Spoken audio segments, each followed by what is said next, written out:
it's come to this, guys. It's come to this. Hashtag. I get that there's a hashtag called no excuses. I thank you for your support of that hashtag. Hashtag April is being put out there right now. Hashtag save Zad. That's like a separate one. But there's a new hashtag out, and I want you guys to please give this hashtag your full support. I think this hashtag is very important for the very fabric of football, and that hashtag is hashtag stop the quadruple. Pep Guardiola must not be allowed to win the quadruple. That's greedy, that's unfair, and that is unconstitutional. And there are several teams that are tasked with that. Tottenham are tasked with that for the Papa John's Cup final. PSG are tasked with that for the Champions League semi. But first up are your boys, yours truly, the Blues, the Bridge Kids, Chelsea. Now, guys, as I said again, the FA Cup is a trophy. It's not a trophy that I value very highly. The trophy I want, the trophy that I always want every season is the Champions League. After the Champions League, then of course it's the league, and the FA Cup is a nice bonus. But this match has now taken on a greater importance because, in case you don't know, we are operating at 3,608 levels right now. We've left Super Saiyan. Super Saiyan has been left. We're now rolling with Ultra Instincts. If there's any level above Ultra Instincts, please let me know in the comments below. If there's a level ahead or over Ultra Instinct, please tell me in the comments below. I'm still watching Dragon Ball Super, so I'm still getting the stuff. So, here's new lens, easy, HD. Here's the reality. Here's the reality of the master that we now have. Man City are a team who are playing very well. They're a team who are on a strong mission. They're a team with one of the most exciting young players in the world in the fold, who we saw weighted against Dortmund. And they're a team who have a profound belief, and I know this for a fact, they have a profound belief that they can do this. They believe that they can do this. Chelsea is a weird one. Chelsea is a really weird case because I think in Chelsea we see a team that hasn't really fully hit their stride, but they are tough to beat. You put West Brom to one side because that was a weird-ass anomaly. They are tough to beat. And Tuchel has a very strong, deep, talented squad. So, from a tactical point of view, if you're looking at Tuchel and your boy Pep, it's super interesting.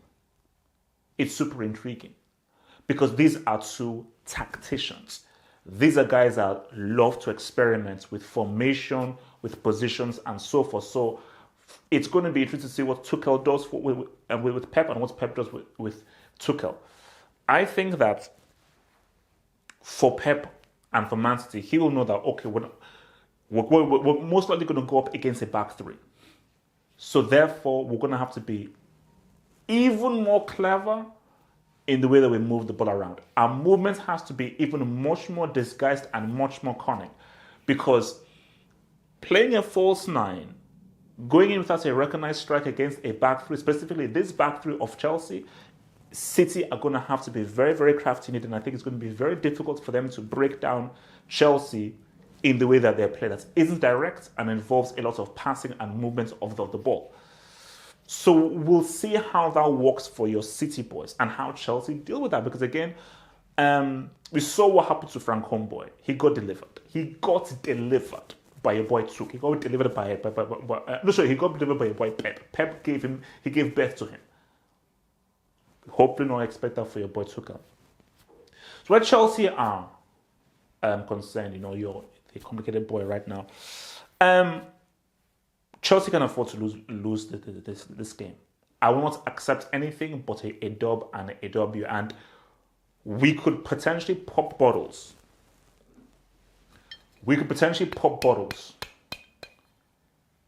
If Chelsea get this win. Because remember, the track was released Everyone around the world, 3.5 billion people around the world, they had this track when Chelsea delivered that win over Man City and in effect gave the trophy to Liverpool. But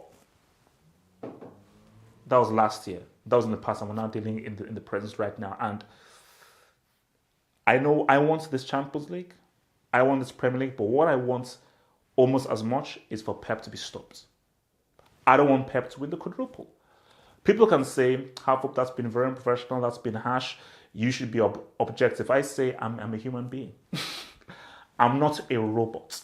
I'm not an emotionless void vacuum. I am a human being. I try my best to be objective and I try to give my most best objective take. But I'm sorry, I tend to be a human being. I tend to be imperfect. And as an imperfect human being, there are things I like, there are things I don't like, there are things I want, and there are things I don't want. I'm sorry, I can't excuse myself for being me. I can't excuse myself for being me. I don't want him to win it. I just don't. You know? It's just no. It's no. I don't know. That'll just be no. So for Chelsea's approach to this game, I don't want a false nine. I don't know how to get this through to Tuchel. He's not picking up my calls or so forth. The false nine does not work with. No. If you're not Spain or you're freaking Barcelona, it doesn't work. And especially when you're going up against like a Man City, you need a striker to cause issues for that backline, specifically with how well Diaz and Stones have been playing. You need to test them. You need someone to disrupt them. So whether it's, because for me, I think Giroud would be my ideal thing, but Tammy could work because Tammy is better in the transition because he's quicker, he's got better movement, and he's a better, more refined footballer than Giroud is. So I think specifically if Chelsea find themselves on the overload, City they're always going to commit guys, and now Chelsea now need to counter with 3, 4, 5 guys, and they need to counter with speed. It would be, I think Tammy would work better as that point of reference at the very top, as opposed to a Giroud. So I think Tammy would work in this game. Whether it's Tammy or Giroud, bro, pick one. City, I believe that, look, if it didn't broke, don't fix it. The false nine has pretty much worked for them all the way through. So I don't see either Aguero or Jesus starting for Man City. So I think they will go with probably a similar lineup that they went with Dortmund. And my thing is, just what is going to be fascinating to me is, okay, how are Chelsea going to be able to defend them and defend the passing interplay and clever interplay of Man City, and how will they be able to deal with them? Will City be able to open them up and create those chances? But what I also want to see as well is, because Chelsea offered next to nothing against FC Porto for those two legs. Now, this is different because it's matchups.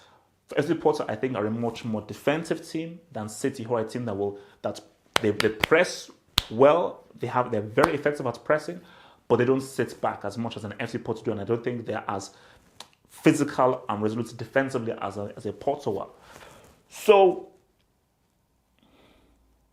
this game is big. This game is big, and the reason why this game is big is if City beats Chelsea, they have the second Infinity Stone. They have one Infinity Stone, which is the Premier League. That's done. If they beat Chelsea, that's the second. You see, if they beat Chelsea, they've got 3 Infinity Stones. They're beating Tottenham. That's already a dub. So they already, in my view, have 2 Infinity Stones. So if they beat Chelsea, that's a 3rd Infinity Stone. And then it's about whether PSG, Real Madrid, or something the Serie have a 4th Infinity Stone. But what I want from Chelsea is this is things get real right now. I can't stress this enough. Chelsea, Tuchel, you cannot afford to lose this game. Kante is what we need you for. Mount. They call you the White Hope. Okay, so I'll say they call it the White Hope. Okay, you're the White Hope. Okay, so Lionel Mount and so forth. So deliver, Ziyech. What up, baby? Have that. Okay, can I just Tuchel, this is my plea. Do not play Kai Havertz as a striker. Kai Havertz is not a striker. I am begging you, play Kai Havertz either behind Giroud or behind Tammy. I don't want to see Timo Werner. I don't want to see the squad. Okay? I don't want to see him in that squad. No, Luciano start. Whoa, easy. Whoa, relax, chill. So, scoreline. Ha.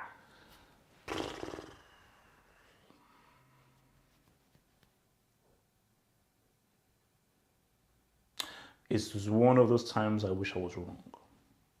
And it's one of those times where I was wrong. So, see, when I'm giving my prediction, this is my objective.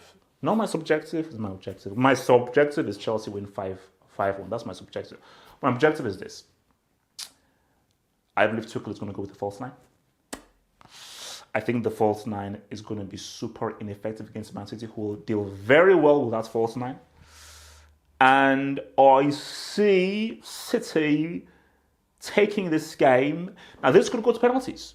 It's good to go to penalties. So this could be like a 0-0 that goes to penalties. But I do see City getting a goal.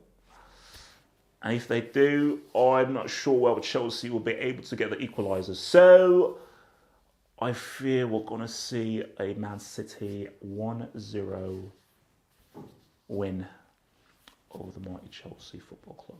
So that's what I'm thinking. I'm going with a 1-0 to Man City. Now, that's not my subjective. That's just my objective. This is the analytical prince or king, chief, Oba, anything like that, giving you his full breakdown. So I'm saying City 1-0. I don't want to see that. The football world doesn't want to see that. And Tuchel, you most likely don't want to see that. But if you want to stop that, you could have stopped Ilkay Gundogan saying, what's up? You could have stopped Foden finding those corners. And you could have stopped the interplay between Foden, Silva, and so forth. Because these guys are clever dudes. They're really clever dudes. And they be money. And of course, De Bruyne. De Bruyne is having a strong season. Is he world class? I don't know. But De Bruyne is having a very, very strong season. He's having a very strong season. And I think that he's really hitting his stride just at the right moment in time. And if Chelsea allowed De Bruyne to boogie on down, it's going to be bad. I get it. Kovacic is missing.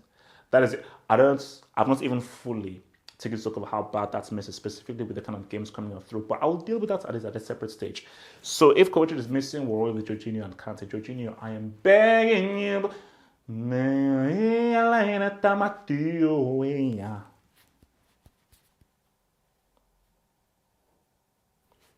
Like the vid, subscribe, see you for the post-match analysis, and let us hope that it is the right result.